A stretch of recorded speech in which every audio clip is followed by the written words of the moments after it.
Good evening, everyone. I'm Heather Sturr, Senior Fellow in the Dale Center for the Study of War and Society, and I'd like to thank you all for coming to the Dale Center's 2025 McCarthy Lecture, 50 Years On, Remembering the Fall of Saigon and the End of the Vietnam War. This lecture is made possible by the generous support of Dr. Richard McCarthy and Dr. Craig Howard, and I thank Dr. McCarthy and Dr. Howard for endowing this lecture series. I would also like to thank Sarah Ann Hogue, who is a history doctoral student and the Dale Center's Welsh Graduate Fellow, for all the work she did to organize and promote this event. So thank you so much, Sarah.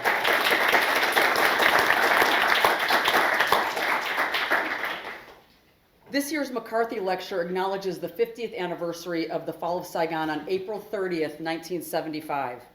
The end of a conflict that divided Americans then and that we continue to grapple with today. It is my pleasure to introduce our distinguished speakers, who are all respected scholars of the Vietnam War.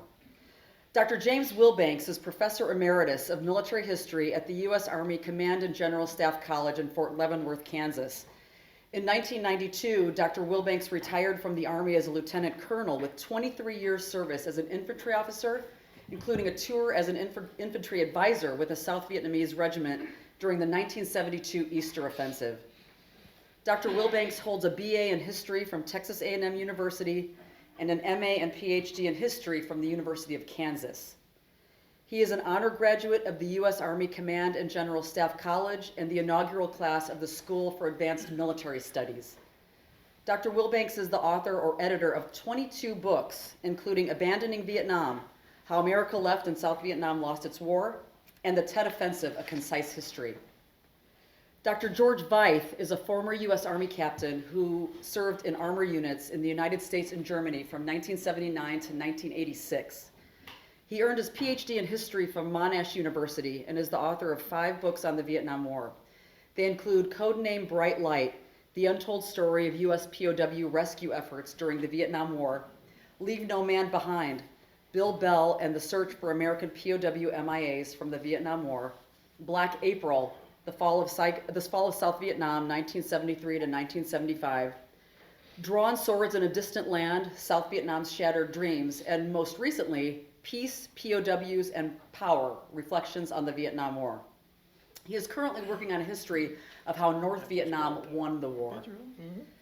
The moderator for tonight's lecture is our own Dr. Andrew Wiest, University Distinguished Professor, founding director of the Dale Center for the Study of War and Society, and founding co-director of the Center for the Study of the National Guard at Southern Miss.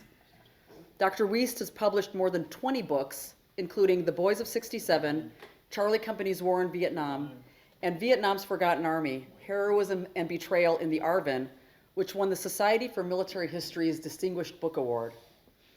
He was nominated for an Emmy Award for his work on National Geographic Channel's documentary Brothers in War, which was based on The Boys of 67, and he won a New York Festival's Gold Medal for his work on the History Channel documentary Vietnam in HD.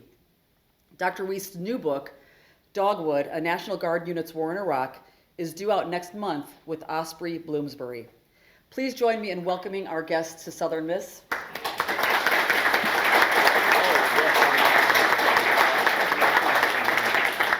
And I will now turn the program over to Dr. Andrew Wiest. Sure, it's my pleasure this evening to be here moderating a discussion with two of the giants of the field of Vietnam War history, especially the end of the Vietnam War, which most historians in this country kind of sadly ignore. The general plan is I'm going to throw some questions to them, get some answers, and then with about 25, 30 minutes left to go, open it up to questions from the audience because we'd love to have an interaction with you guys. I'll start off with this question. Jim, your book that was so formative to my own research is titled Abandoning Vietnam. I know that's not a title you chose, and nor is it a title you perhaps like. I don't. But you don't. There you go. So sometimes you have to do what your editors tell you to do. But I think it's an evocative title to begin with because what we're talking about now is the 50th anniversary of the fall of Saigon, which happened 2 years after American troops pulled out. And too many American histories of the war ended in 1968. then all of them end in 1973, and hardly anybody discusses, the fate of the South Vietnamese after we left. So my first question is, does the title of that book that you don't like, does it hold water? Did we abandon South Vietnam? We'll start with you and then move on to Jay. Well, first of all, the book, thanks to KU Press, is named that. I did not name it. The thrust of the book it actually was my dissertation at the University of Kansas, which, by the way, only took me 8 years. That's not a model for you graduate students. Please don't do that.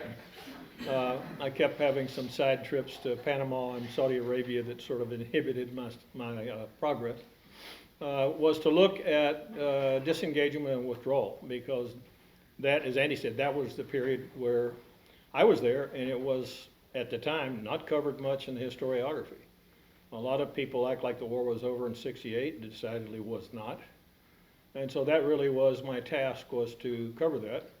And my advisor, Ted Wilson, one of the finest men I've ever known, unfortunately he's no longer with us, I tried to shorten it, and like a lot of graduate advisors, he allowed me to lengthen it considerably. And I was very happy with the way it turned out, but not the title. As far as abandoning Vietnam, I have to answer this on 2 levels. And Jay and I have done this before, so we're beginning to bore each other and ourselves, but we will carry on.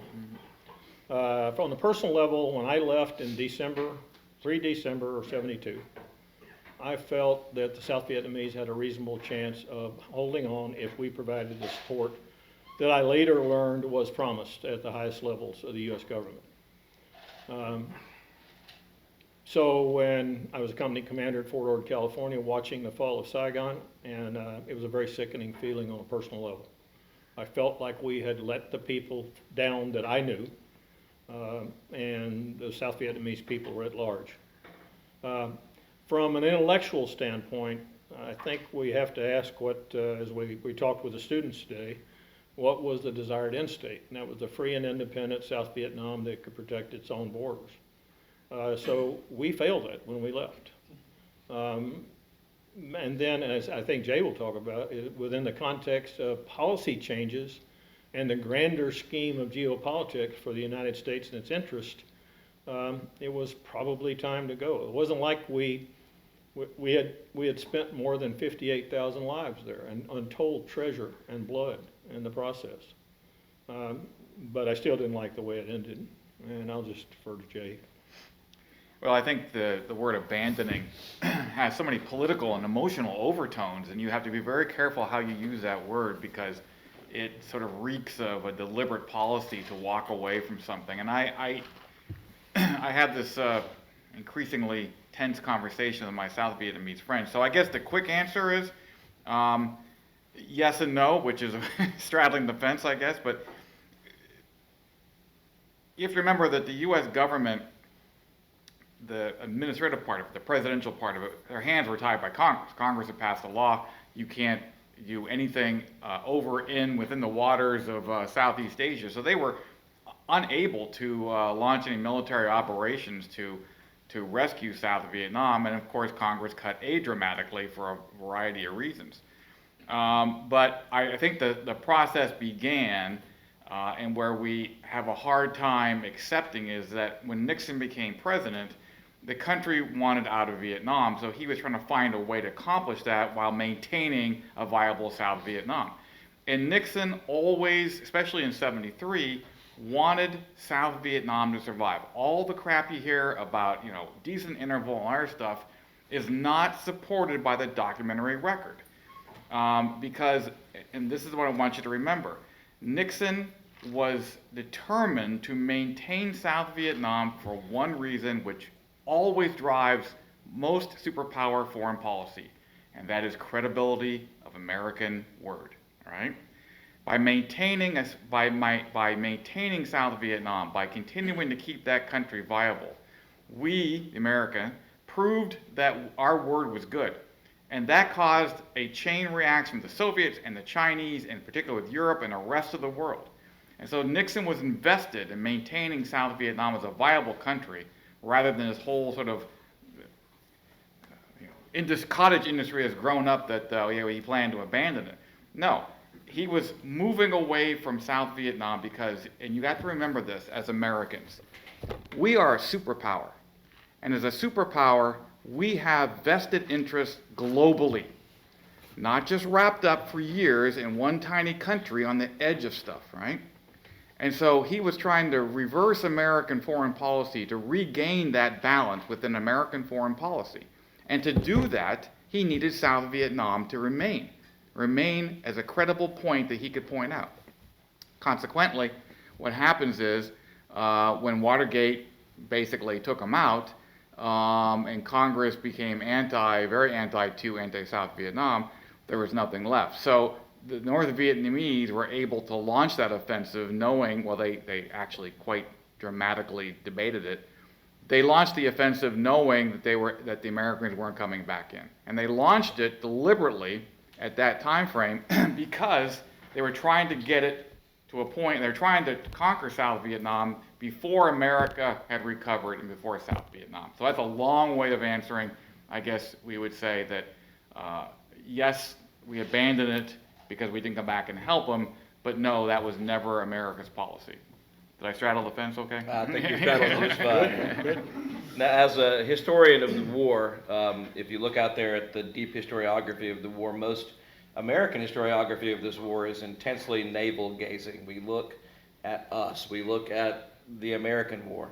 We're lucky enough that Dr. Sturr, all three of the people up here, some of the graduate students in the room, are beginning to look at it in a different way, in a more Vietnamese light. And we're lucky enough to be at conferences where quite many of the participants are South Vietnamese, expatriates, veterans of the war, and of course their families. Usually South Vietnam gets beat up pretty bad in most American historiography. Did South Vietnam, in your view, have any chance of surviving what was actually a Vietnamese war? Who's going first, you or me? Well, I'll go first. I think the problem is, the question sort of addresses the fact that by the time they launch what becomes the final offensive, the fortunes of the South Vietnamese in terms of just logistics is headed drastically downward. And meanwhile, the logistics on the other side is headed upwards to the point that, say, the 3 divisions that we bled around An Loc in the 4 months in '72 are all brought back to 100%. And they're still in South Vietnam, so they don't really have to launch an invasion because they're already there. I don't know if the South Vietnamese could have held out had they had the support that they needed. It's also important to remember they had a lot of equipment and stuff that was in warehouses that was never used. So it's a very complex question. From the Vietnamese political side, I'll let Jay talk about that. I'm kind of a tactics and operations guy. I'm not so much political. Well, I mean, to follow up on your point. So you have to understand that, and I mentioned this in a class today, is that geography in South Vietnam is very deterministic. South Vietnam is very difficult to defend from a geographic standpoint.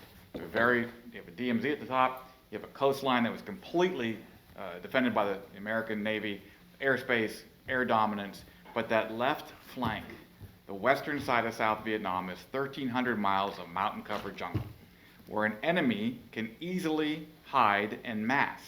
So what invariably happens is that the communist units are able to mass at a certain point, attack, overwhelm any garrison, and push back until there is a counterattack by reserves, right? Using air mobility because there's hardly any roads. So what is the difference between 72, 68, and 75? The difference is there's hardly any firepower to stem the offensive.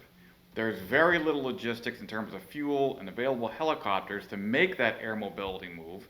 And the South Vietnamese reserves are tied down in I Corps, leaving their air force as really their only reserve, which is again hamstrung by the lack of fuel and spare parts and bombs. So South Vietnam, logistically and geographically, is having to defend everywhere, which is a deliberate People's Army tactic by spreading your opponent thin, forcing them to defend everywhere. You can't defend in depth. So while these platoons and squads are guarding here, you can mass a battalion or a regiment against it. right? And I don't care what army you are, you can't defend against it. So, geographically, logistically, firepower-wise, mobility-wise, reserves, you're in a very difficult position in March of 1975. And one last point, everybody looks, as Jim has mentioned, everybody looks at sort of tactics and operations and how that determines everything. But you have to, and I plead with the graduate students, the economic matters, if the guy with the gun is 0.1, economic matters are 0.18. Because that ties directly into morale, how the soldiers feed their family, how they're getting paid, how they're surviving. And you could say, well, the North Vietnamese but they were an expeditionary army down there to liberate. They had a different morale mindset, whereas the South Vietnamese often had their families camped with them just for logistics reasons. So, yeah, there's a lot of, nothing is ever simple answer in Vietnam, and this is also not a very simple answer. Just an anecdote here. I have a very good friend who was an advisor with the Airborne Brigade that fought at An Loc and in Central Highlands and Quang Tri. And it was pretty clear as we got closer to the end of the year in '72 that we were leaving, and all of us were leaving sooner or later. And he said, and I never saw this because I didn't really know the last counterpart I had very well before I was wounded. He said by the time he got ready to go in December, his counterpart, the Vietnamese colonel, would not speak to him because the last thing he said to him was, "You are leaving us, so why should I bother talking to you?" So the morale had started to suffer even in the wake of basically winning the Easter Offensive, because the handwriting was on the wall for anybody who wanted to look, certainly at the upper grades, senior grades. So Jay, you suggested this question earlier when we were talking about, what kind of questions we should throw out there tonight.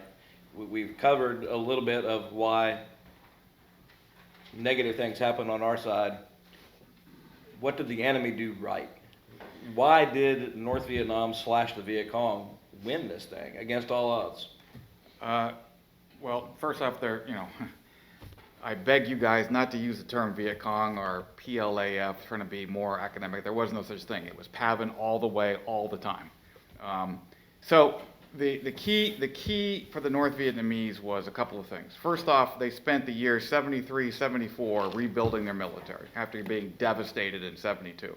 They went out to every old battlefield, scraped up every piece of equipment they can, and rebuilt their army. They scraped the bottom of the barrels looking for recruits. They scraped the bottom of barrels. They were desperately short of artillery ammunition. Despite the conventional wisdom, the Soviets had not resupplied them very heavily. Chinese, a little bit more. But more importantly, what they had done was they had spent time, and they always did this, they had spent time learning what they had done wrong in 72. And what they had done wrong was they had not fought in what we military guys call combined arms formation, right? A combined arms formation is infantry supporting armor with artillery, air defense, engineers. In 72, the tanks had attacked blindly with no infantry support and got wiped out. So now they had learned that lesson. And the second thing they did was they sat down and they said, okay, we're going to attack again. How are we going to do it? Where's the most vulnerable point in the South Vietnamese defenses? How can we do this? They war-gamed out the scenarios. They planned extensively. They built up their logistics. And so basically what they did was they had learned their lessons, they had rebuilt their military, they had war-gamed the scenario, and they had planned for what they called an opportunity, which they were hoping that if the South Vietnamese made a mistake, that they could take advantage of it. In other words, they had learned to be flexible from previously really straitjacketed orders. They had learned how to be operationally flexible. And I know those things aren't particularly sexy in terms of battlefield glory and great, brilliant tactics and stuff, but the truth of it is they just out-generaled them and out-staffed them. And in the long run, that's the reason why. I don't want you to think that all their tanks were destroyed quickly, though. Well, they can be repaired. Well, it took a while. And you know what they did at Phuc Long was they started welding pieces of crap on it to knock the anti-tank missiles off and stuff. Yeah, they made the first error in tank tactics, and that is never attack in a city without infantry. And they did that because they just were new at it. They were masters at synchronizing light infantry and indirect fire artillery.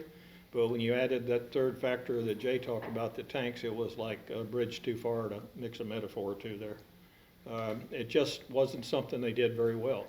And they fixed that for 75. Oh, yes, they did. Now, every armored column they had was a combination of engineers to rebuild bridges, infantry, recon troops, air defense, all integrated within the column. Very much based on Soviet, if you know anything about Soviet tank tactics. And it succeeded for them well. Kind of to build off that, and it heads off in a little bit different direction. When you're talking about the length and breadth of this war, militarily, of course, there's many things we strategically take off the table. An invasion of North Vietnam, a meaningful early invasion of Laos, perhaps cutting the Ho Chi Minh Trail, or Cambodia. Given the hamstrung nature of what our military could do over there, what could the military have done better to make South Vietnam survive in the way we wanted it to? Is there anything the military could have done that it didn't? Well, I've always thought, and I have no empirical evidence, that perhaps if you look at MACV, and MACV was Military Assistance Command Vietnam. It was first posited as an assistance command to provide assistance to the South Vietnamese. In '65, with the arrival of the U.S. combat units, it shifted from being an advisory headquarters to being an operational headquarters focused on the big A Army, the big unit war. And then, frankly, the advisory effort became a sideshow. You know, if you were an infantry guy like me and you went over there in '66, you didn't want to be an advisor, you wanted to be a company commander. If you're a lieutenant colonel, you wanted to be a battalion commander. That didn't mean there weren't great guys that were advising, but in many cases it was because they couldn't avoid it. They would much rather have been in a U.S. unit.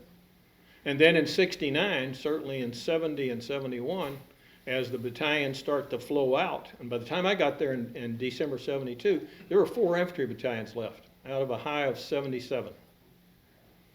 So at that, you know, before we get to the end of '72, the focus now has shifted to Vietnamization and the advisory effort, and I would submit to you that was too late. Correct. To put the emphasis on the advisory effort, because you lose 65 to essentially 70, maybe even 71. When MACV is focused on closing with and killing the enemy with the 1st Cav, the 1st Marines, the 101st, you fill in the blank. We started Vietnamization 4 years too late. That's the bottom line. It's another standard kind of idea about the Vietnam War, that even though the military of South Vietnam had some functionality, perhaps the state did not. That in the end, the state did not command the loyalty of enough of its population to win. Does that trope hold up, or is there more to South Vietnam politically than we think? That trope has been promulgated by too many people on the left that, so I'll ask you, I'll present 2 scenarios for you, but I'll let you self-answer the question. So, question number 1, in every North Vietnamese offensive, which way did the people run? Okay? Question number 2, after Tet, President Thieu began what's called the People's Self-Defense Force, which was designed to give villagers weapons to defend their villages. And there was a reason for that, because he wanted the Americans to start pulling out. And so by using the People's Self-Defense Force to guard the villages, the popular forces could move out to guard the districts, and the regional forces could guard the province, and then the ARVN could take over the war. So over 4 million people were in the People's Self-Defense Force, and there was different. So the combat People's Self-Defense had over 1 million weapons. Never once were those weapons given to the Viet Cong or turned against their own government people. So if the people are running towards the South Vietnamese and arming your own population never gives over to the enemy, what do you think the answer to legitimacy is? Jim? Well, I can only tell you in Long Con province, where my division was based, but I didn't spend a tremendous amount of time because I was elsewhere, is there was a lot of support for the government out in the countryside. When I first got there, you didn't go anywhere without a weapon. By December, and Long Con was away from the thrust of the fight in Three Corps, which was Ben Long province, adjacent to the Cambodian border. U.S. advisors wandered around without weapons. That's a major change over time. Even when I first got there in '71, I didn't go anywhere. I didn't have a gun. I mean, I just put it to you bluntly. And by the end of '72, we had people out running med caps without security. You know, the people seemed to be reasonably happy with the government. You know, as much as you could tell. You know, I didn't speak Vietnamese very well. I speak it even less now. So I agree with Jay. I think those facts that you stated speak volumes. When teaching a class like this, it's almost difficult to comprehend that we have a world-spanning empire like the world has never seen, the American strength at that time. We have an ally that you're suggesting is perhaps stronger, because it's a kind of typical trope that we backed the wrong Vietnamese. That's a lot of people like to say that. When we began to look at other tropes, the media cost us the war. We began to look at other tropes. Weak-kneed politicians in D.C. cost us the war. The counterculture and the protest movement at home caused the loss of this war. In the end, why didn't we succeed? I mean, that's kind of the question I have to ask on my final in my Vietnam War class. With everything in our back pocket, it seems like somehow we didn't pull it off. Why? Well, I think the start of that question is, how do you define success? What is victory? Broadly speaking, it was a free and independent South Vietnam. We did not achieve that. It comes down to, I think, a whole lot of things. I do not subscribe to the media, the counterculture. I don't subscribe to any of that stuff. There was enough blame to go around in all directions. I think the media had a part to play, but it was not the only part. There were many in the media who were very supportive. And those that we lost in the media, it may be our own fault because we lost them. David Halberstam, among others, and the Battle of Dat Bach, trying to put a good face on that debacle, sort of strained your credibility from Jump Street, and that's 1963. So we made our own problems in many cases. I will tell you that, and I think, Heather, you asked me this question today, or maybe one of the students asked me, what did I think about in Vietnam about the anti-war movement? Well, I will tell you that intellectually I knew it was their right as an American citizen. That, you know, I joined the Army to you know, not to be too noble here, but to protect the rights and liberties that we all have. But I will tell you that when I saw on the news, that, you know, the few times I got to see AFN, the Armed Forces TV network, which was an acquired taste, believe me, the news, someone, you know, one of these 300,000 person demonstrations in D.C., okay, I get it, that's your right. But when I see and not just one, but many, waving the enemy's flag, that was a bit demoralizing. You know, that bothered me. Not so much the demonstration, but to see that someone would wave the symbol of the enemy that I was fighting, who was killing the people I was with, was a bit hard. And I realize that's an emotional response, but it's the only one I got. Okay. Well, you know, there are people on the revisionist camp who would like to say that in the Clausewitzian viewpoint of war, that the American center of gravity, in other words, where the enemy attacks, was American public opinion, because that's what drove the French out. I would submit to you that that Hanoi certainly viewed American public opinion as a key factor in getting America to withdraw, but it was not the only key factor. Okay, it was one of several. And you can certainly say that the anti-war protesters and the increasingly anti-war tone of the press influenced American public opinion, which in turn influences congressional opinion. But that process was far slower than the left would like you to believe. Like the anti-war protesters all of a sudden sort of pat themselves on the back, and was a lot less influential than the right would like you to believe. But it was certainly something that they went after because they saw it as a way to weaken America's will. And as I told the class this morning, I'll make this very quick, you have to understand how the communists saw the war. They fought against the French and against us what they termed a resistance war.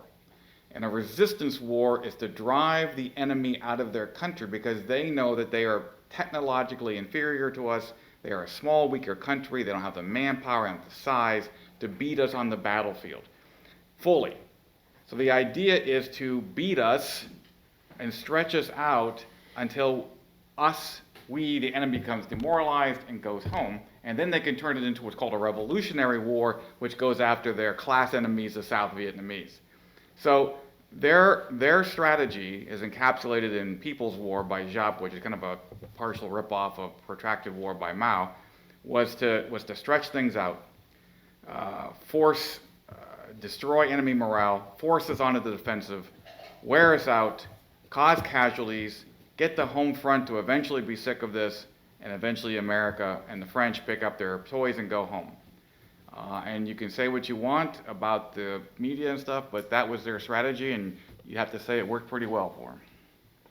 You know, I think it's a strategy of exhaustion. Mm-hmm. Exhaust your enemy. And if your enemy is fighting a limited war, and you are fighting a total war, and you survive to continue the fight, you will win in the end, as they did against the Chinese, as they did against the French, and as they did against the Americans. I mean, it's a brilliant strategy, but it's a logical one if you think about Sure. it. You know? And we certainly helped that strategy by putting limitations, not going into Cambodia until 1970, not going into Laos until 1971, and that's only with South Vietnamese forces. And essentially, that just leaves the Ho Chi Minh Trail there as a high-speed avenue of approach with anything they want to send down there, troops, tanks, artillery, whatever, because we never effectively cut it. We bombed the crap out of it, not to be too technical about it, but Is that the military term for it? Yeah, it is. Okay. Yeah. Bomb the crap out of it. Let me write that down. I want to make sure I get this correct. Well, It's in your next you book. know, In my next book, Bomb the Crap. That might be the title. always good to be on a panel with you, Jay. So- And you too, Andy. No, thank you. So my last question is going to be specifically for Jim, and then we're going to open it up to the audience. You mentioned that you'd been there.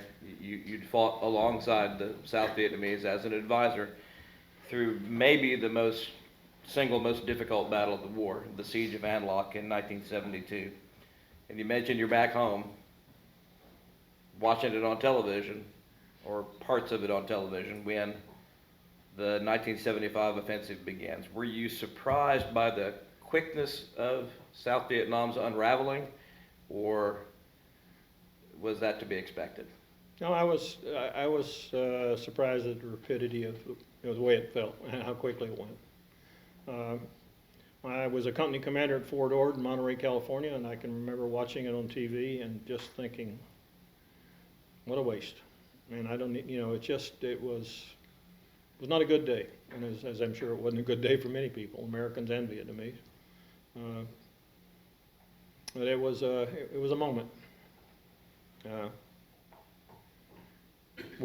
I've been asked, was it worth it? I don't know. I don't know how to answer that question. I've spent 50 years of my adult life, and it's been 50 years since I left there, by the way. No sharp intakes of breath. I know it was a long time ago, but I've spent 50 years, not to be too dramatic about it, trying to figure out what the hell happened, and what my tiny part in it was, and what part that played. And I'm still wrestling with that. And I still go to these kind of affairs because I learn from people like those who are on this panel, and the one in Texas Tech, and then when I'm going to at Vassar tomorrow, and I'm still learning. I don't have the answers. I got some questions still, but don't have the answers.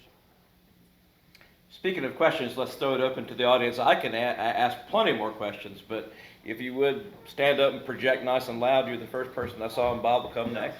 So I was actually in the class that they came to, so they've probably already heard enough of me already. So what I wanted to ask is, so, you know, a lot of people think that the war in Vietnam, you know, even following Korea, is to pretty much the idea of containment and stop the domino effect.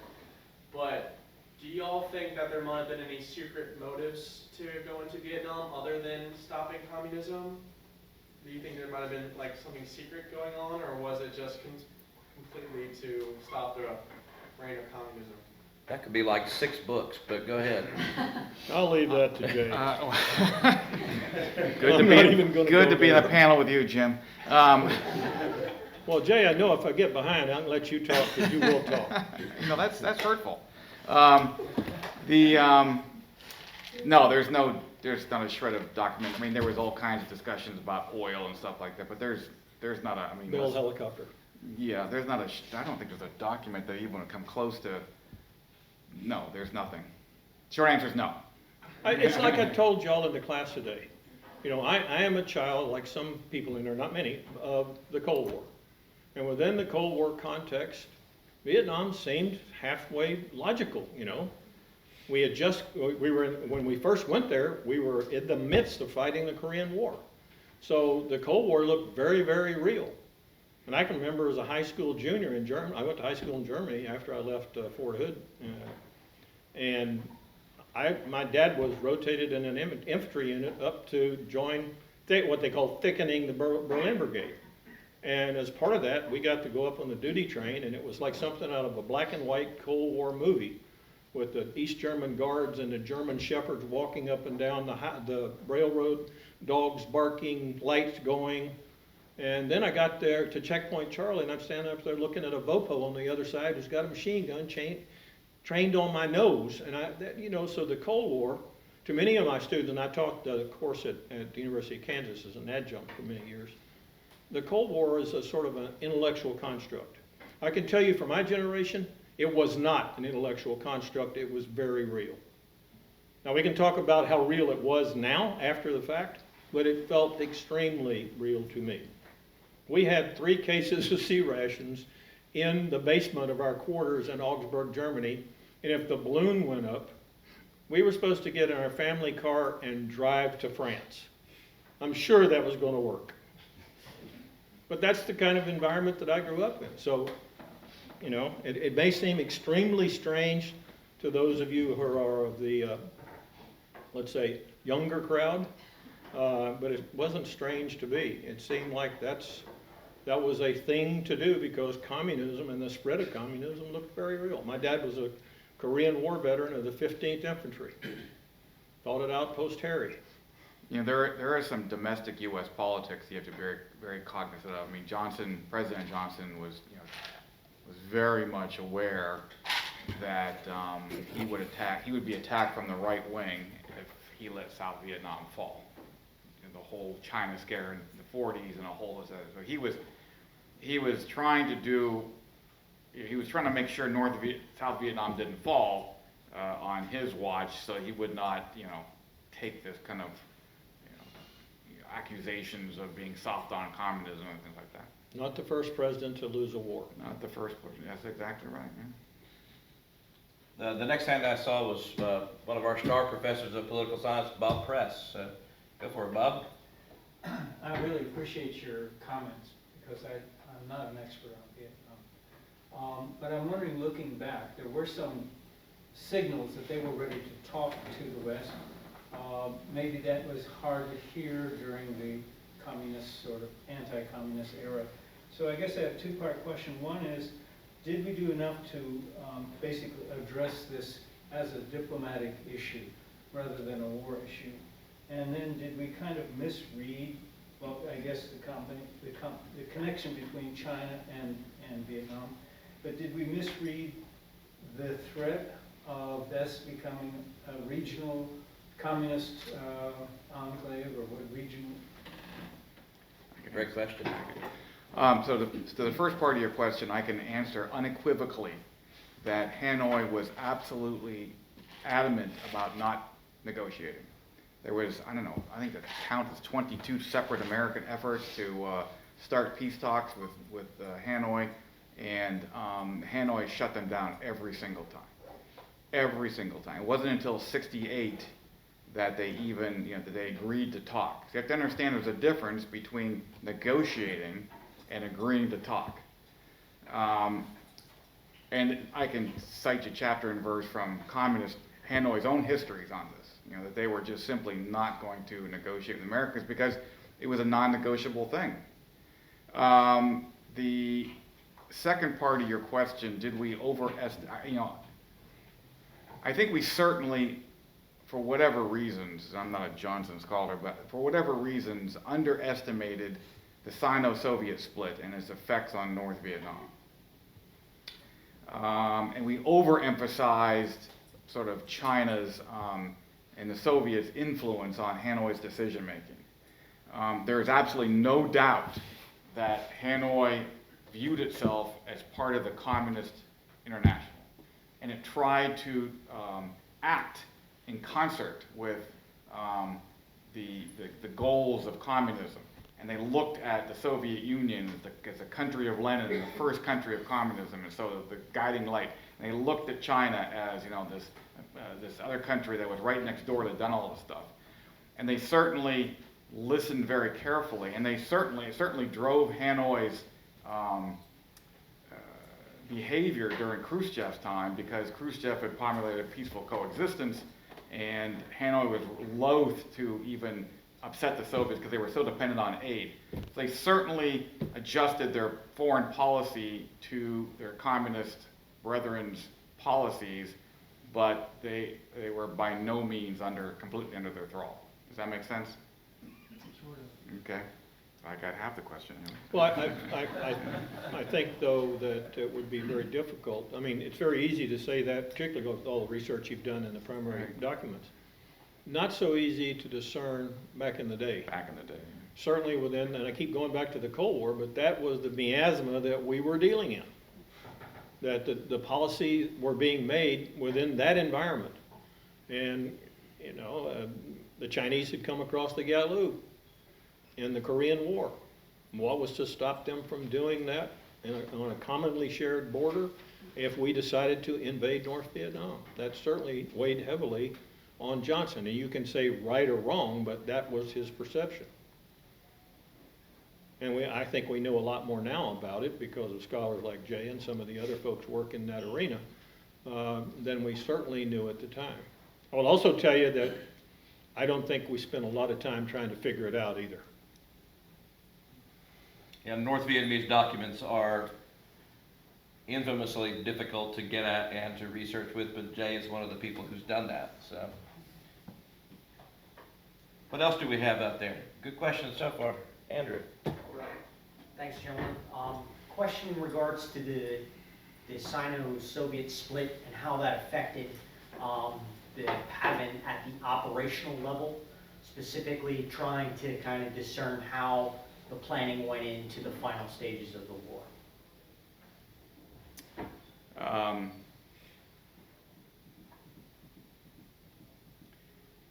Well, they certainly, so they had sort of like told the Soviets, hey, we're going to do something. They were kind of on the outs with the Chinese by that time. But as far as I can tell, there was absolutely almost no Soviet or Chinese planning influence on their operational plans. They had done all that themselves. And you have to understand is that they started at the end of March of 1973 planning for the next offensive. Giap creates what's called a central cell, very top secret, handful of guys reporting only to him whose sole purpose was to plot the next invasion of South Vietnam. But there was no Soviet or Chinese influence on their plans. They didn't need it. They had their own experiences to deal with, to draw on. Anything to add on that one, Jim? Nope, that pretty much covered the waterfront. Justin first, and then we'll come down here to the provost. I just thank you for your talk. In some ways, you know, of course, the fall of Saigon is the end of the war, but it's also the beginning of the post-war and what happens further on in South Vietnam and between the United States and Vietnam and our relations and Vietnam's relations with countries neighboring it. I wonder if you could talk some about sort of the after effects of the fall of Saigon and the years coming afterwards. Well, of course, you got the Sino-Viet War in '79. That's certainly a key event, which sort of, I think, stuns everybody. But I think you could see that coming, and you've seen the documentation, I haven't. There was a decided split by that point, and Vietnam had picked the side that it wanted, and that led to the confrontation. I don't know. Okay. I mean, I'll just jump on one thing there. I think it's the little I know of Vietnamese culture. What I know of Vietnamese culture, I've absorbed over here from Vietnamese who've come to this country. I think it speaks to something you brought up earlier about which way the Vietnamese run when the North attacks, or Yeah. the fact that so many Vietnamese leave, and they're not particularly aimed here, they're aimed at anywhere other than Vietnam at that point, is indicative of what South Vietnam could have been. When 3 million people leave that country knowing their connection to the land, their connection to their ancestors, that is meaningful. Yeah, to a country whose, people have almost a mystical attachment to the land of their families and their ancestors, for them to pull up and leave and face horrific challenges, that's another key point, I encourage you at some point, go to a Tet festival in New Orleans or whatever and see how their expatriate community views this war. And you'll get an entirely different viewpoint. It's a very difficult nut to crack. It's a difficult community to get into, but when you're in there, and I know you want to get in there in your research, it's a very different way to look at things. Lance, you had a question? Yes. First of all, thank you for being here. This is Sure. part of what makes a university such a special place, having these discussions. But I want to shift to the early years of the war and get your perspective, going to McNamara's approach of systems, how he used systems to manage the Department of Defense, and what was the impact of that on the early military outcomes of the war. Thank you. You want to start? Well, I think to McNamara it was a math problem. He was an operations research guy. There's the old apocryphal story, if you'll bear with me for a few minutes, that says in 1967, they go on the bottom of the Pentagon and they input with the old card, the data cards that you put into this massive mainframe computer that took up half the bottom of, part of the Pentagon, and input everything you could count. Tanks, airplanes, machine guns, flamethrower, everything you could put a number on. And put it on the cards, fed it into the machine, and said, when will we win in Vietnam? Started it on Friday, came back Monday, and there was one card in the output tray, and it says you won in 1965. The only problem is you could not quantify the will and really the steadfastness of the North Vietnamese. And I'm not sure that McNamara does his mea culpa and said, well, we should have known. And, that's a... I won't go there about McNamara, not one of my favorite people. There's a famous quote that says, we thought they would respond as reasonable people. Reasonable according to whom? They were infinitely reasonable according to those people running the show in Hanoi. Not reasonable according to our particular measures. And that's a problem with mirror imaging that we have when we take on somebody in a confrontation. Is thinking the other side thinks like us. In this case, they decidedly did not.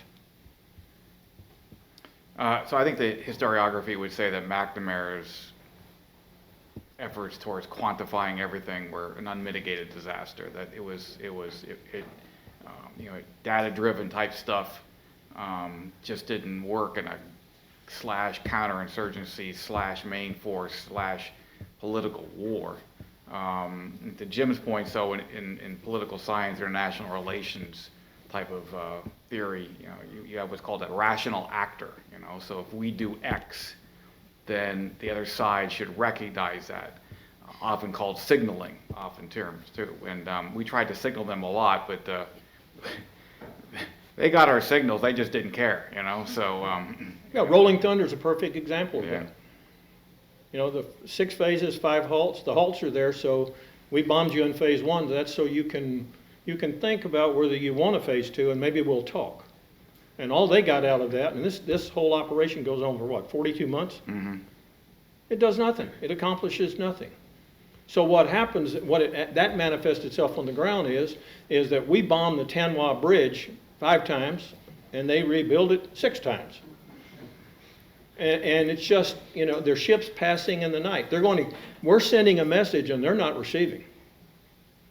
And this whole quantifiable thing, it makes me. Well, McNamara was also a guy who believed in gradualism and, you know, again, signaling and stuff. Yeah, which- turn the rheostat up, Yeah. and they'll come around because they're rational like us.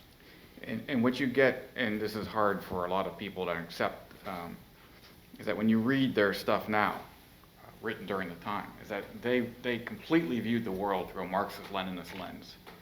So they, by 62, 61, were fully convinced that because the Soviet Union was growing, and then when the Chinese, Sputnik and the Chinese let an atomic bomb off in October 1963, that the socialist side was rising, the imperialist side, capitalist side was slowly falling apart, that they were part of a worldwide revolution. You have to remember this was the height of the Afro-Asian revolutions around the world, and that they were part of the winning side.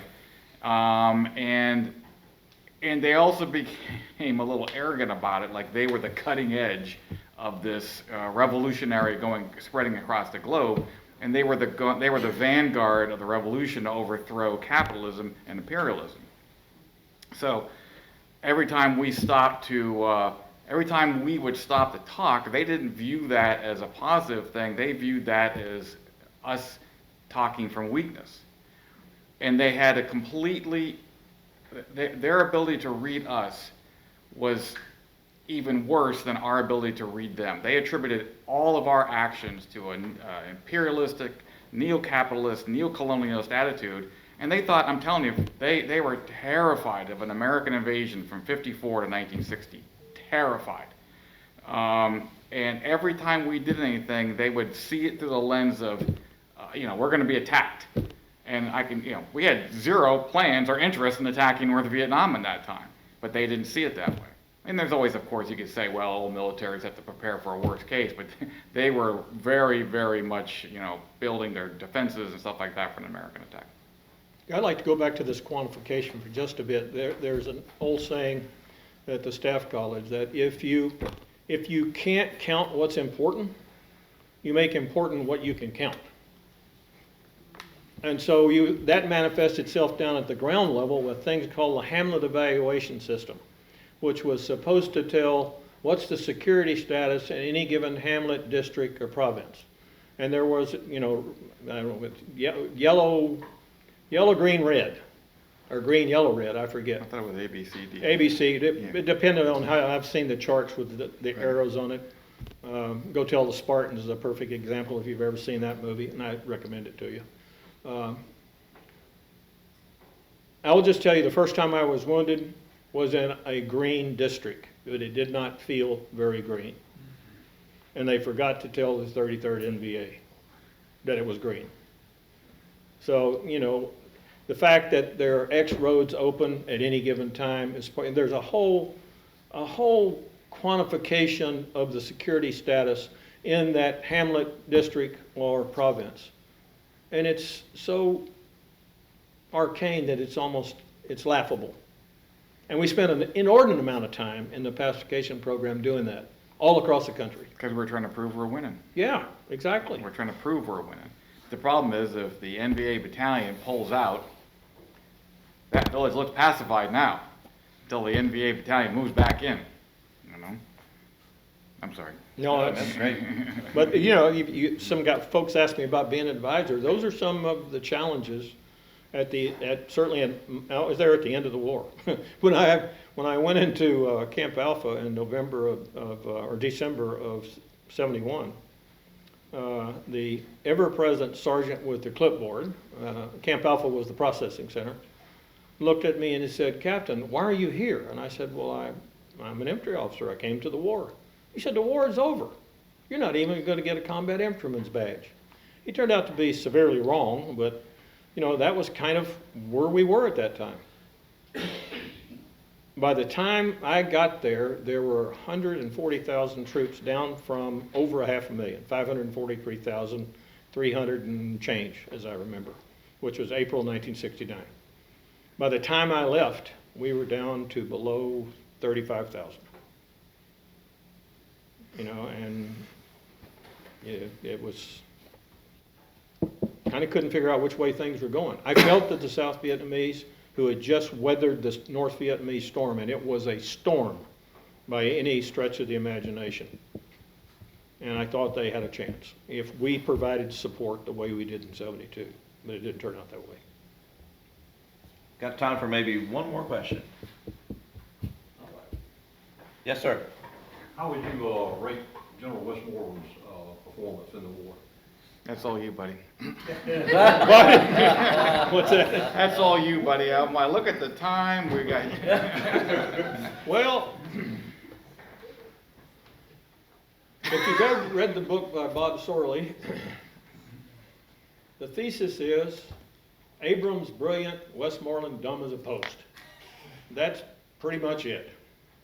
I would submit to you that Westmoreland did what he did because he had very little choice, given the limitations that were put on him by the White House and the Johnson administration. And he was fighting a different war than Abrams. Yes.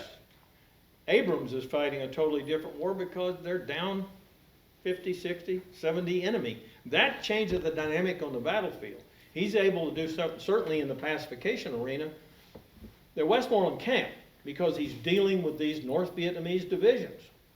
Some of those units, by the time that Abrams takes over, they're non-existent or combat ineffective, or in Laos or Cambodia rebuilding. So Westmoreland's managing the beginning of the war. Abrams is managing the end of the war. Totally different strategies, totally different processes. But to bluntly answer your question, he made some decisions that you can argue about: big unit war, an attempt to attrition, create a crossover point, clean out the North Vietnamese sanctuaries, and you can go, well, that was smart, that was stupid, that was smart. So it's a complex answer, but I think he, to Jim's point, was fighting the war that he thought was the best way he could do it, given the constraints he was under from the White House. That's probably not a very... I think the other thing to point out is that Abrams is the Comus McPhee when Hamburger Hill happens. So you can ask yourself, did Abrams, at least in the beginning, change the thrust of the war? And I'd submit to you that he did not. He was a very aggressive tanker. He fought the war in a very aggressive way until he was told to sort of back off a taste, when it became more and more important not to take so many American casualties. And of course that then in turn, as this time went along, the American troops began to say, as the 15 increments of withdrawal progressed, who wants to be the last guy killed in Vietnam if we're going home anyway? So that had a tremendous impact on the morale of the troops, starting in probably 70, certainly by 71. So the whole idea that Abrams fought a better war, I think that's specious at best. Other than that, I have no strong feelings. Well, everyone, please join me in thanking our panelists for this really excellent talk. Thank you, my friend. Always a pleasure. And thank you again for coming. If you're interested in more information about the Dale Center, we have a sign-up sheet in the back for our email newsletter, and we also have brochures about our programs as well. So again, thank you all so much for coming tonight.